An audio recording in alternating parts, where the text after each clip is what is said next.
আসসালামু আলাইকুম। আজকে আপনাদের জন্য নিয়ে আসলাম বাসায় কিভাবে আপনারা ঘি বানাবেন সেটাই আপনাদের সাথে শেয়ার করব।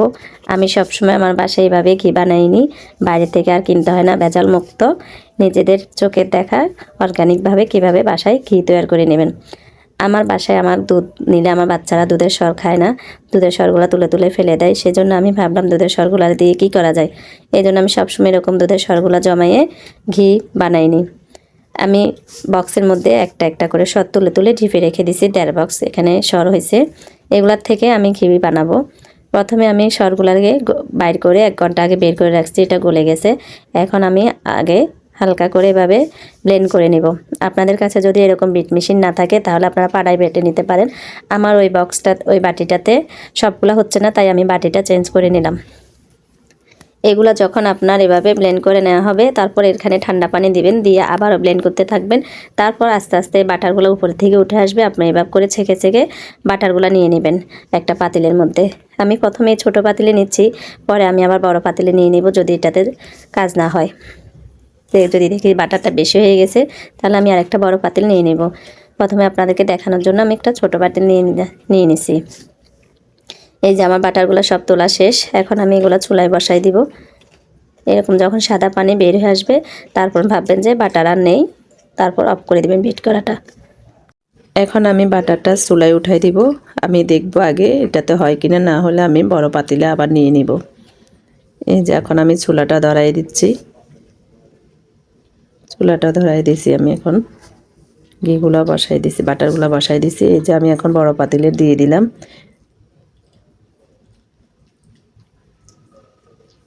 এভাবে আমি মিডিয়াম আঁচের মধ্যে ঘিগুলা তুলে নেব। আস্তে আস্তে লাড়তে থাকতে হবে, কারণ যাতে নিচে লেগে না যায়, কারণ নিচে লেগে গেলে তখন একটা পোড়া গন্ধ চলে আসবে, ঘিগুলার ফ্লেভারটা ভালো আসবে না, খাইতেও টেস্ট হবে না। সেজন্য মিডিয়াম আঁচে অনবরত এরকম লাড়তে থাকতে হবে।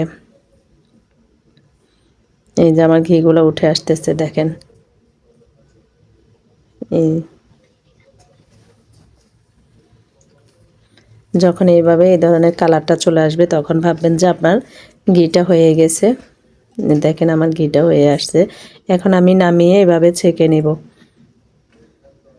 আপনাদের ভাইয়া আমাকে হেল্প করতেছে এভাবে ছেঁকে নেওয়ার জন্য। ছাঁকনিটা ধরে রাখছে, আমি পাশ থেকে ঢেলে দিচ্ছি ছাঁকনিটাতে, কারণ এটা প্রচণ্ড গরম, আমি ধরে রাখতে পারবো না। ও ধরে রাখছে এখানে।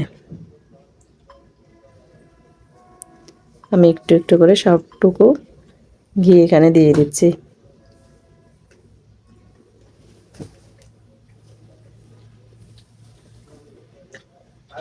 আমার এই ঘি বানানোটা যদি আপনাদের কাছে ভালো লাগে তাহলে আমার পেজটা ফলো দিয়ে রাখবেন, আর লাইক কমেন্ট শেয়ার করতে ভুলবেন না। কমেন্টে জানাবেন আমার ঘি তোলাটা কেমন হলো। এই যে দেখেন আর একটু ঘিও পাতিলে লেগে নাই, দেখেন আমি সবগুলা এখানে নিয়ে নিচ্ছি। এখন আমি যে নিচে একটু বসছে ওইটাও আমি ছেঁকে নিয়ে নিব। আমি এই ঘিটা নেওয়ার জন্য একটা কোটা নিয়ে নিছি। এরকম দেখেন কোটাটা যদি গলে না যায়, আমি ওই জন্য ঠান্ডা পানিতে কোটাটা বসাই নিছি। এখন আরেকটা ছাঁকনি দিয়ে আমি ছেঁকে নিচ্ছি নিচের যে তলানিটা আছে ওইটা যাতে ঘিয়ের সাথে না যায়।